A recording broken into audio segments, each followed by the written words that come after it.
So the next thing is the magnetic field of the Earth.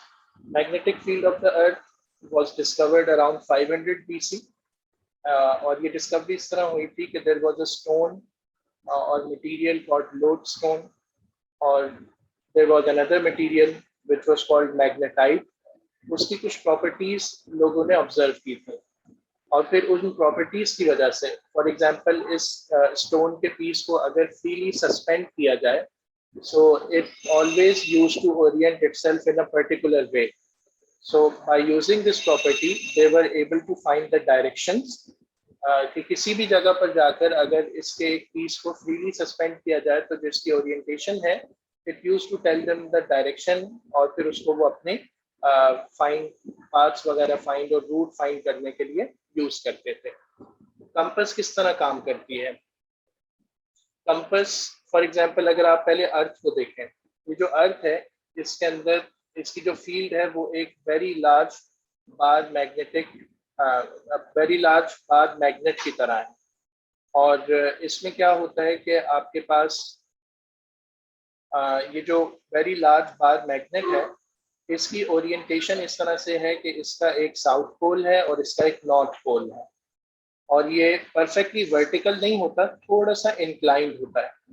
जब हम magnetic compass को earth magnetic field के influence में रखते हैं, यानी कोई और मैग्नेट इसके पास ना हो, तो जो मैग्नेटिक कंपास है इसकी जो नीडल है ये नॉर्थ साउथ में अपने आप को ओरिएंट करती है, because the north pole of the compass is attracted by the south pole of the earth's magnetic field. तो ये नॉर्थ इस साउथ से अट्रैक्टेड होता है, तो ये अपने आप को उसके साथ अलाइन कर लेता है. Similarly, the north pole of the earth's magnetic field attracts the south pole of the magnetic compass. So the magnetic compass south pole is aligned with the north pole of the earth's magnetic field. This is the way how a magnetic compass works, और फिर इसको use करके directions find की जाती है. These are the materials which are influenced by magnetic field. And secondly, and very important thing about them is that they have the potential to become a magnet. Okay, so using some strategies and some ways, we can convert these magnetic materials into proper magnets. And how it can be done? So there are several ways of magnetization.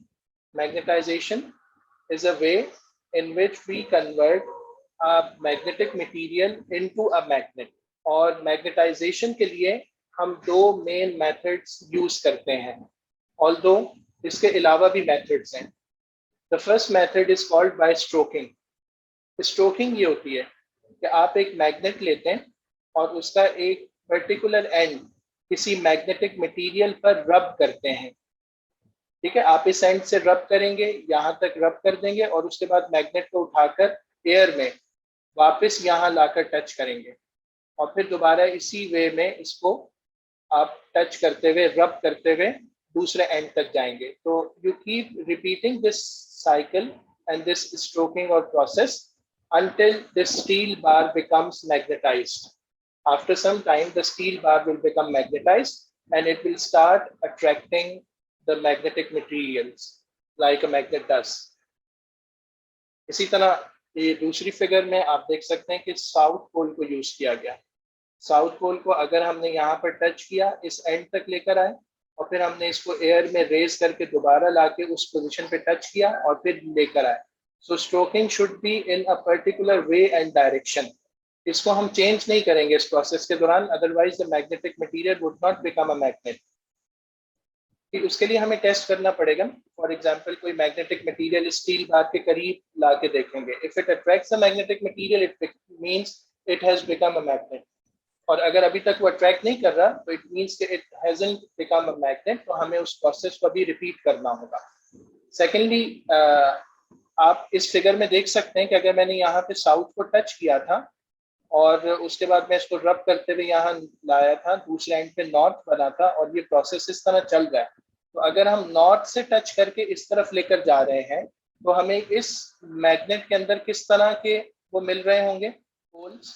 यहाँ पर north होगा और यहाँ पर south होगा. Okay, तो जिस and पे आप इनिशियली जिस पोल से टच करेंगे वो मैग्नेटिक मटेरियल उसी के लिहाज से अलाइन हो जाएगा, और जिस एंड पे पहुंच के आप मैग्नेट को रेज कर रहे होंगे वो उसका ऑपोजिट हो जाएगा। अच्छा, इसी तरह हम इस काम को ना दो मैग्नेट्स यूज करके भी कर सकते हैं।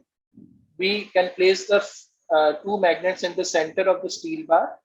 एक मैग्नेट को हम इस तरह कर सकते हैं कि हम इसको मूव करें टच करके towards the right, and the other magnet could be move to the left, opposite directions में मूव करेंगे। फिर दोनों मैग्नेट्स को टच इस तरह करेंगे कि इनके ऑपोजिट एंड्स को यहाँ पे मैग्नेटिक मटेरियल पे टच होना चाहिए।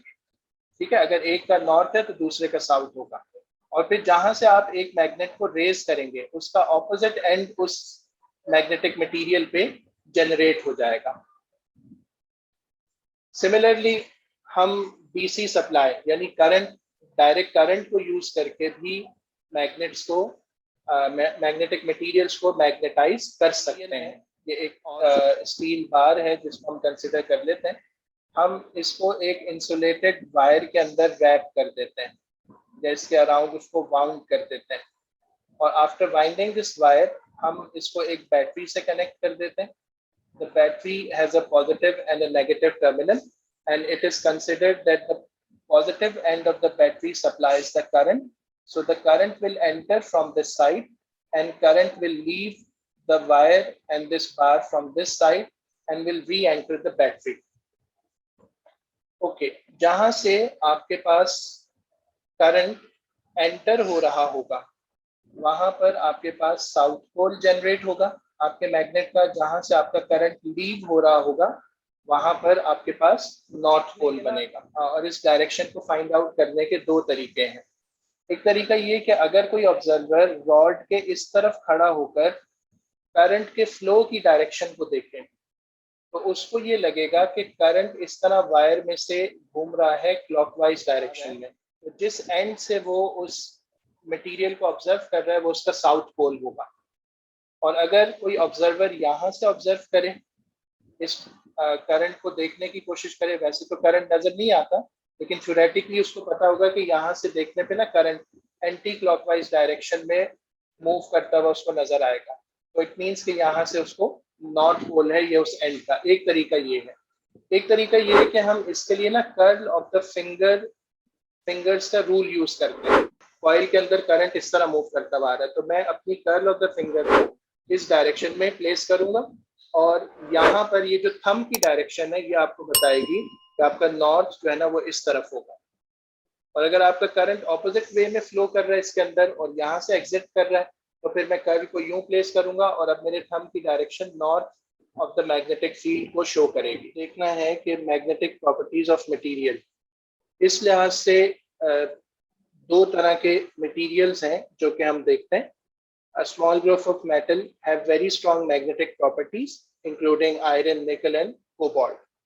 These metals are best known example of ferromagnetic materials. Ferromagnetic materials are magnetic materials which are influenced by magnets and they can convert into magnets themselves. ये जो ferro का word है, it comes from ferrum, and ferrum is the latest name for iron. जैसे आपने देखा होगा ना chemistry में इसका सिंबल भी Fe होता है, so full form of Fe is ferrum. उससे फिर वो सारे मेटल्स या वो सारे मटेरियल्स जो कि मैग्नेटिक मटेरियल होते हैं और उनमें लार्ज पार्ट नॉर्मली आयरन का ही होता है, तो इसलिए हम उनको फेरोमैग्नेटिक मटेरियल भी कहते हैं। अब इसमें क्या होता है कि atoms with similar magnetic orientations line up with neighbouring atoms in groups called magnetic domains. तो जिनकी ओरिएंटेशन सेम होती है वो दूसरे एटम्स के साथ एक तरह से अलाइन हो जाते हैं। So the piece of substance forms a sort of domain, और इसके अंदर ये जो एरो है ये सिंगल एटम को शो कर रहा है और ये जो पीस ऑफ मटेरियल है ये पूरे डोमेन को शो कर रहा है। इस तरह से इनके अंदर ना डोमेन्स बन जाते हैं, ग्रुप ऑफ एटम्स एक खास तरह से ओरिएंट हो जाते हैं। अच्छा, अब ये जो मैग्नेटिक डोमेन्स होते हैं ये हमेशा एक खास तरह से अपने आप को ओरिएंट कर लेते हैं if they are placed in the magnetic field of some permanent magnet. For example अगर हम नॉर्थ पोल इसके पास लाते हैं तो एरो यहाँ पर नॉर्थ को शो करता है ना, तो ऑलमोस्ट ऑल और मेजॉरिटी ऑफ द डोमेन्स अपने आप को इस तरह अलाइन कर लेते हैं कि उनके साउथ पोल्स इस मैग्नेट के नॉर्थ पोल की तरफ ओरिएंट हो जाते हैं। सिमिलरली अगर हम साउथ पोल यहाँ रखते हैं तो ऑलमोस्ट ऑल द डोमेन्स और the majority of the domains वो अपने आप को इस तरह ओरिएंट करते हैं कि उनका arrow head which shows their north pole वो इस साउथ पोल के करीब आ जाता है। तो under the influence of the magnetic field of a permanent magnet ये मैग्नेटिक डोमेन्स अपने आप को इस तरह से अरेंज करते हैं। नॉन मैग्नेटिक मटेरियल है, ठीक है, तो उसके अंदर डोमेन्स डिफरेंट डायरेक्शंस में होंगे अगर होंगे, और वो इस मैग्नेटिक फील्ड से इस तरह ओरिएंट नहीं होंगे कि ओवरऑल कोई नॉर्थ या मेजॉरिटी ऑफ द डोमेन्स इस तरह से अरेंज हो जाए कि एक ओवरऑल नॉर्थ पोल बन जाए, ऐसा पॉसिबल नहीं होता।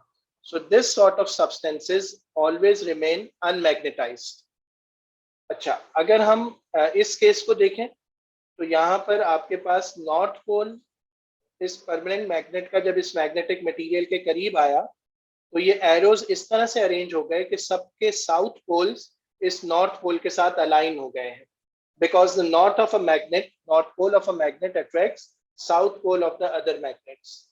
इसी तरह मैग्नेटिक मटेरियल इस तरह भी ओरिएंट हो सकता है, अगर हम उसके पास साउथ पोल लेकर आएंगे तो मेजॉरिटी ऑफ द डोमेन्स इस तरह से ओरिएंट हो जाएंगी कि उनके नॉर्थ पोल्स इस साउथ पोल के साथ ओरिएंट हो जाएंगे।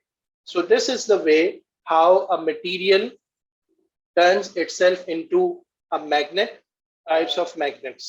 तो ये भी हम देख चुके हैं कि टेम्परेरी या इंड्यूस मैग्नेट्स ये वो मैग्नेट्स होते हैं जो कि इलेक्ट्रिसिटी की वजह से मैग्नेट में कन्वर्ट हो जाते हैं, और नॉन मैग्नेटिक मटेरियल जो कि कंडक्टर ऑफ इलेक्ट्रिसिटी होते हैं वो भी टेम्परेरी मैग्नेट्स में कन्वर्ट किए जा सकते हैं यूजिंग इलेक्ट्रिसिटी, लाइक कॉपर और थिंग्स लाइक कॉपर, जो कि इटसेल्फ मैग्नेटिक नहीं होते, मैग्नेटिक मटेरियल नहीं होते, लेकिन they are conductors of electricity. और जब उनमें से इलेक्ट्रिक करंट पास होना शुरू हो जाता है तो that electric current produces a magnetic field of its own, तो वो टेम्पोरेरीली एक मैग्नेट बन जाती है, वो कंडक्टर जिसमें से करंट पास हो रहा होता है। एंड ऑब्वियसली अभी हम देखेंगे कि ये जो मैग्नेटिज्म होता है ना, it is temporary because it is maintain when the current keeps passing through it. As you turn off the current the magnetism also यानी टर्न्स ऑफ। परमानेंट मैग्नेट ये अपनी इनकी एक मैग्नेटिक फील्ड होती है all the time, electrons have an intrinsic magnetic field and that may add together in certain matter to create a magnetic field. तो इसी तरह टाइप्स ऑफ मैग्नेट्स में हम मैग्नेट्स को दो तरह से क्लासिफाई करते हैं। One type of substances they are called magnetically hard magnets, और दूसरे जो सब्सटेंस होते हैं ये मैग्नेटिकली सॉफ्ट मैग्नेट्स होते हैं। जो मैग्नेटिकली हार्ड होते हैं दे रिटेन देयर मैग्नेटिज्म, लेकिन वो उनको मैग्नेटाइज करना भी मुश्किल होता है। जैसे हार्ड स्टील है, बहुत मुश्किल से मैग्नेटाइज होगा, लेकिन एक दफा जब मैग्नेटाइज हो जाएगा तो फिर ये अपने मैग्नेटिज्म को रिटेन भी कर सकता है। मैग्नेटिकली सॉफ्ट मटेरियल वो होते हैं जो इजीली मैग्नेटाइज हो जाते हैं, लेकिन फिर जैसे ही आप उनको मैग्नेटाइज करना छोड़ते हैं तो वो रेडिली अपना मैग्नेटिज्म लूज भी कर देते हैं। तो सॉफ्ट आयरन इसकी एक एग्जांपल है। ये भी इसमें एक इम्पॉर्टेंट बात है कि जो मैग्नेटिकली हार्ड मटेरियल्स होते हैं ना वो टच करने में भी हार्ड होते हैं, और magnetically soft material normally touch में भी सॉफ्ट मटेरियल्स होते हैं। तो कोर्स ऑफ इलेक्ट्रोमैग्नेट्स या ट्रांसफॉर्मर्स या रेडियो एरियल्स ये सब magnetically soft material soft iron से बनाए जाते हैं। मैग्नेटिक शील्डिंग ये होती है कि कुछ ऐसे सेंसिटिव एरियाज होते हैं या ऐसी डिवाइसेस होती हैं जिनको हम मैग्नेटिक फील्ड से बचाना चाहते हैं। हम चाहते हैं कि वो किसी और चीज की मैग्नेटिक फील्ड में ना आए, क्योंकि ये डिवाइसेस या ये जो मशीन्स होती हैं इनकी अपनी भी मैग्नेटिक फील्ड होती है, और उस मैग्नेटिक फील्ड की मदद से ये कुछ काम कर रही होती हैं। तो जब किसी और मैग्नेटिक फील्ड से ये इन्फ्लुएंस होती हैं तो इनकी अपनी फंक्शनिंग जो है ना उस पर अफेक्ट होता है वो। तो अब मैग्नेटिक शील्डिंग, क्या ये पॉसिबल है कि हम एक मैग्नेटिक फील्ड को रोक सकें और किसी सब्सटेंस तक पहुंचने से या किसी डिवाइस तक पहुंचने से उसको शील्ड कर दें, उसको स्क्रीन कर दें, तो ये पॉसिबल होता है। इसके लिए एक मेटल यूज होती है जिसको म्यू मेटल कहा जाता है, और ये निकल आयरन का एक एलॉय होता है, सॉफ्ट फेरोमैग्नेटिक एलॉय होता है, जिसकी परमिएबिलिटी परमिएबिलिटी एक कैरेक्टरिस्टिक होती है कि कोई सब्सटेंस कितना रेडिली मैग्नेटिक फील्ड लाइंस को अपने अंदर से पास करने देता है, तो इसकी परमिएबिलिटी ये बहुत हाई होती है। अब मैग्नेटिक फील्ड लाइंस जो है ना, उनकी एक प्रॉपर्टी ये भी है कि वो एयर के बजाय किसी ज्यादा परमिएबल ऑब्जेक्ट से पास करना, उनके अंदर एक टेंडेंसी होती है। तो म्यू मेटल की जो थिन लेयर्स होती हैं उनसे किसी ऑब्जेक्ट या डिवाइस को प्रोटेक्ट किया जा सकता है, और जब भी कोई मैग्नेटिक फील्ड लाइंस उस एरिया में आएंगी तो वो बजाय इसके कि एयर में से पास होकर किसी डिवाइस तक पहुंचे, वो इस लेयर से पास होकर वहां से गुजर जाती है। और इसकी एक बहुत बड़ी एग्जांपल एमआरआई मशीन्स होती हैं, magnetic resonance imaging. Magnetic resonance imaging जो होती है, इसमें एक खास तरह से ह्यूमन जो बॉडी पार्ट्स होते हैं उनमें आने वाली चेंजेस को स्टडी किया जाता है, और इसके लिए मैग्नेटिक फील्ड और रेडियो वेव्स को यूज किया जाता है। और सिंस ये एमआरआई मशीन अपनी एक मैग्नेटिक फील्ड डेवलप करती है और उससे वो सारा एनालिसिस करती है, तो ये जो मशीन है इसकी वर्किंग अच्छी होगी अगर कोई एक्सटर्नल मैग्नेटिक फील्ड इसके ऊपर इसको इन्फ्लुएंस ना करें। तो अर्थ की भी एक मैग्नेटिक फील्ड होती है, और इवन वो वीक मैग्नेटिक फील्ड भी अगर इसके साथ इंटरेक्ट करेगी तो जो रिजल्ट्स हैं उनके अंदर कुछ ना कुछ चेंजिंग्स आ जाएंगी। तो एमआरआई मशीन्स को नॉर्मली एक ऐसे रूम में रखा जाता है जो कि कंप्लीटली म्यू मेटल के साथ प्रोटेक्टेड होता है, किसी तरफ से भी उसके अंदर अर्थ की मैग्नेटिक फील्ड या कोई और मैग्नेटिक फील्ड एंटर नहीं हो सकती, और फिर वहां पर एमआरआई को और इस मशीन को ऑपरेट कराया जाता है। नाउ अब हमें कुछ इंट्रोडक्शन लेना है इलेक्ट्रोमैग्नेटिज्म का। इलेक्ट्रो का वर्ड इलेक्ट्रिसिटी को शो करता है, which shows the flowing of current और चार्जेस, और मैग्नेटिज्म क्या होता है ये हम जानते हैं। So electric current produces magnetic field, this is the basic principle behind electromagnetism. और इसमें इंपॉर्टेंट बात यह है कि हम सिर्फ मैग्नेटिक मटेरियल्स को इलेक्ट्रोमैग्नेट नहीं बना सकते, बल्कि non magnetic material, as long as they conduct electricity, they can also be converted into electromagnets. For example, copper कोई मैग्नेटिक मटेरियल नहीं होता, प्योर कॉपर, लेकिन अगर आप उसमें से इलेक्ट्रिसिटी पास करेंगे, so as long as the electricity keeps passing from the copper will act as a magnet, और ये जो टाइप ऑफ मैग्नेट है ये इलेक्ट्रोमैग्नेट कहलाते हैं। हाँ, एक दफा आप इलेक्ट्रिसिटी ऑफ कर दें, उसमें से करंट पास ना हो, तो आपके पास इलेक्ट्रोमैग्नेटिज्म भी उसका खत्म हो जाएगा। अब देखें, ये एक इलस्ट्रेशन है कि जब करंट पास होता है तो मैग्नेटिक फील्ड किस तरह से फॉर्म हो रही होती है। तो फॉर एग्जांपल हम कंसिडर करते हैं एक वायर, ठीक है। For example this is a straight wire, और इस स्ट्रेट वायर में से फॉर एग्जांपल करंट इस डायरेक्शन में फ्लो कर रहा है, पास हो रहा है। डायरेक्शन होगी ना मैग्नेटिक फील्ड की, वो इस तरह होगी कि हम राइट हैंड रूल यूज करेंगे। जो थंब है ये हमारे करंट के फ्लो की डायरेक्शन को शो कर रहा है, और जो कर्ल ऑफ द फिंगर है ये आपको शो करेगा कि आपकी मैग्नेटिक फील्ड किस डायरेक्शन में होगी। अच्छा, अब ये जो फिनोमेना है इसको यूज करने के लिए एक तरीका ये भी यूज होता है कि हम कंडक्टर को ना स्ट्रेट लेने के बजाय उसको एक लूप में कंसिडर कर लेते हैं। For example this is the loop of the same wire, current इस जगह से इस लूप में एंटर हो रहा है, ठीक है, और इस डायरेक्शन से वो लीव कर रहा है। So, if we talk about this point जहां करंट अपवर्ड डायरेक्टेड है, तो यहाँ पर अगर मैं फील्ड लाइंस बनाऊंगा ना तो वो इस तरह से बन रही होंगी, और जो डायरेक्शन होगी वो एंटी क्लॉकवाइज होगी। और अगर मैं इस प्लेस पर आता हूँ जहाँ करंट की डायरेक्शन डाउनवर्ड है, तो आपकी जो मैग्नेटिक फील्ड होगी वो उसके ऑपोजिट वे में यहाँ पर बन रही है। ये तो एक लूप है। इसी तरह हम ये करते हैं कि बाज़ औक़ात ना एक सोलेनॉइड बनाते हैं, यानी बहुत सारे लूप्स ले लेते हैं और एक एंड से हम करंट को एंटर करवाते हैं, दूसरे एंड से करंट लीव हो रहा होता है। और ये जो सोलेनॉइड है, हैविंग मैनी टर्न्स और many windings like this, it acts as a small bar magnet. ये बिल्कुल ऐसे एक्ट करता है जैसे यहाँ पर कोई बार मैग्नेट रखा हुआ है। ये उसका नॉर्थ पोल है जिससे वेव्स बाहर निकलती हैं हर डायरेक्शन में, और ये उसका साउथ पोल है जहां से वेव्स उसके अंदर एंटर हो रही होती हैं। तो इस तरह से दो लूप्स बन जाते हैं और ये मैग्नेटिक फील्ड उसी तरह की तकरीबन बन जाती है जैसे कि बार मैग्नेट्स में होती है। How can we increase the strength of magnetic field? तो तीन तरीके हैं जिससे मैग्नेटिक फील्ड की स्ट्रेंथ को इंक्रीज किया जा सकता है।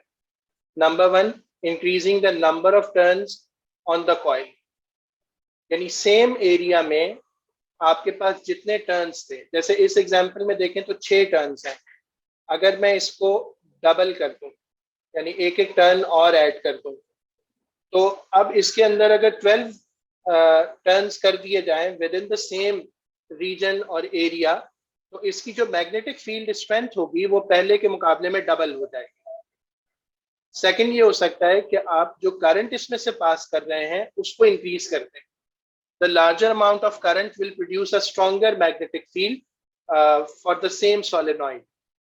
और थर्ड ये हो सकता है कि आप इस सोलेनॉइड के अंदर एक आयरन कोर को प्लेस कर दें, सॉफ्ट आयरन कोर को प्लेस कर दें। उसका जो है ना फायदा ये होता है कि जो मैग्नेटिक लाइंस है ना वो एयर में से जब पास होती हैं तो हमें कुछ मैग्नेटिक फील्ड का जो है ना लॉस भी उठाना पड़ता है, और कुछ फील्ड लाइंस ऐसी होती हैं जो कि कॉन्सेंट्रेट होकर वापस इस सोलेनॉइड में से पास नहीं हो पाती या उनकी स्ट्रेंथ लूज हो जाती है।